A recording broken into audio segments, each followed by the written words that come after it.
Psalm 190, verse 130. 1, 2, 3, go. The entrance of thy word giveth. So okay. So what gives light? What brings light? What brings light? What gives light? So now let me tell you something. One thing that you need to understand is this, and this is what I was sitting with this morning. So delight yourself in the Lord, and He shall give you the desire of your heart. Right? Psalm 37, verse 4. But He says something like this, and we looked at it in 1 Corinthians chapter 14. No, just listen to me, because we're still here by Psalm 119, verse 130, where it's when the word enters, that light comes. He says, give us this day our daily bread, because when did they need the bread? Was that day.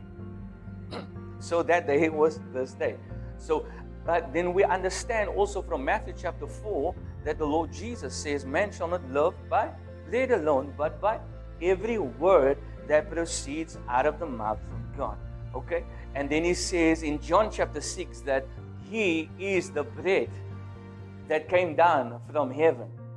Because they were, they were speaking about, Moses as like, fed and caused manna to rain down. And then the Lord Jesus in John chapter 6, you can read the chapter. I don't want to go into it.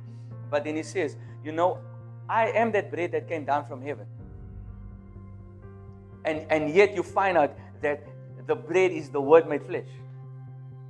So every single day, like we said it before, I'll say it again, there is a word for every day. So God is ready to supply you each and every single day, whatever you need. So as long as you're not hearing on a particular situation, darkness will remain. So even though something is available for everybody, as long as there's no word concerning what is available, there remains darkness. So for example, salvation was available before Martin Luther, because Christ came to save.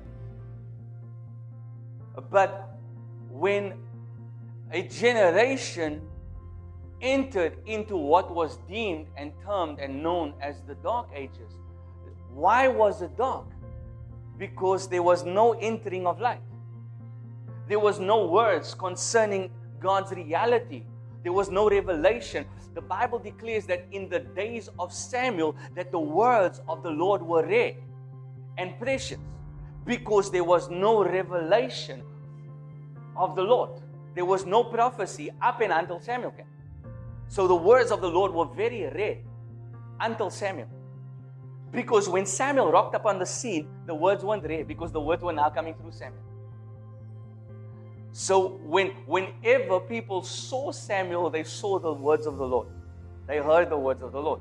So God's words, and that is why whenever the prophet would come now, there would be this fear. It's like, is it peace or is it evil? Because you know that the prophets now are carrying something. They bring something. What are they bringing? They bring words. And this is the whole thing. The moment that there is a lack of knowledge or a lack of understanding or a lack of revelation or inspiration concerning any situation or circumstance, people will walk on in darkness.